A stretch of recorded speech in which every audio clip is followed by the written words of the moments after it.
there's a lot of talk in politics at the moment about politicians being targeted and talking about increased security.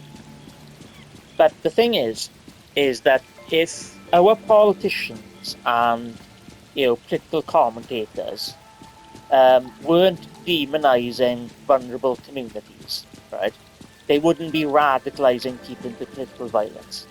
Because when you have political commentators, politicians demonizing certain groups, it's going to radicalize that group into violence. Because these people are already potential victims of discrimination and abuse already. So further putting them in danger by demonizing them is only going to radicalize more LGBTQ people into violence. When it comes to right-wing violence, if you demonize LGBTQ people and portray them as groomers, that creates an element of fear around that group. If you fearmonger around immigrants and portray all immigrants as criminals, or fearmonger about your country being invaded, that's going to radicalize right-wing fans or right-wing civilians into political violence if they feel as if their country's under threat, and then politicians aren't listening to their pleas or their worries around these immigrants that they've been extremely fearmongered on. So that's reasons why right-wing civilians will end up being radicalized into political violence. And the biggest problem in politics at the moment, especially in the last 5 years, since 2020, there's a massive rise in bad faith actors in political commentary. There are, demonizing LGBTQ, intentionally not teaching things teaching about trans people, about how, people being trans is all about psychology and like self-perception.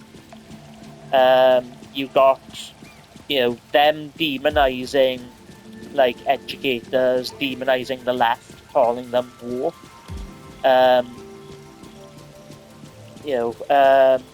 There's also like, trying to, like, when it comes to the whole pro-life thing, is that if you are good faith in pro-life, right, you would be trying to do a cultural shift and trying to convince more people to have their children rather than not.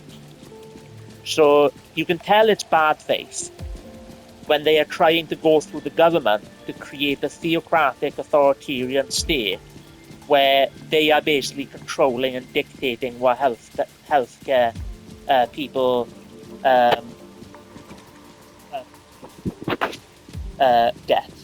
So that's how you tell if they're being bad faith when it comes to pro-life. And there is a lot of situations where there's pro-life people that end up being so extreme because of radicalization that they have committed to political violence, targeting abortion centers and things like that, because they've been tricked into believing that they're encouraging the intentional killing of children and not it being down to people having bodily autonomy and having control over their personal lives. So that radicalizes people into political violence. So there's all these different things that political commentators, whether they're right-wing, whether they're conservatives, there are, in bad faith talking about these stories, and all it's doing is exploiting people's vulnerable psychology and their mental health. Because ultimately, it's dishonesty that creates chaos, not honesty. So, you know, with the massive problem of disinformation, that disinformation is radicalizing people. So we need to cut out in society this disinformation, because ultimately, if you are a political commentator and you're committing to this propaganda and this disinformation, you're putting your own life at risk in your bad faith. Because you're exploiting vulnerable people. You're potentially lying and deceiving, committing to dishonesty um, towards your towards your viewers on your political channels.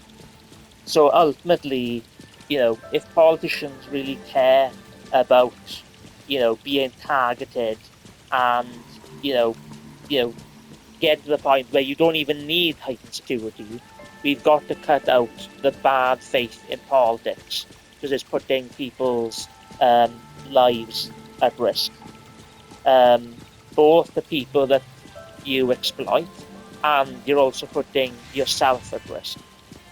And quite clearly, a lot of these right-wing political commentators, they clearly don't respect their free speech, and they don't respect the psychology of their audience, because of their, with their disinformation, and that's why you don't want to commit dishonesty, because you are exploiting vulnerable people, and fear mongering isn't going to help.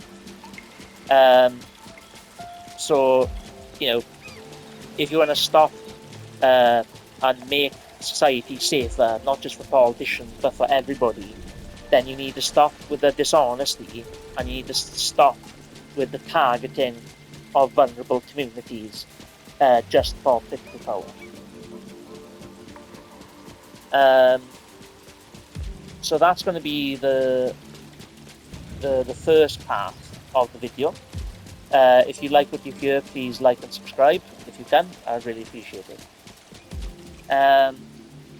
One of the things that I think that they should do, like Labour, for instance, the current government, is they should send politicians to go into these platforms to urge them for more good faith in politics. Instead of clamping down on free speech, just send politicians out to these political channels, whether it's GB News, Talk TV, Trigonometry, and trying to get them to inspire them and encourage them to cut out propaganda and to cut out disinformation.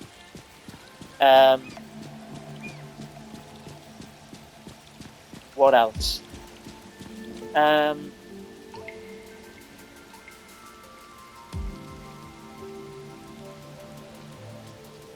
Anyway, I think that's going to be it for the video. Thanks for watching. If you've watched this extra part, please like and subscribe if you can to the channel. I really appreciate it.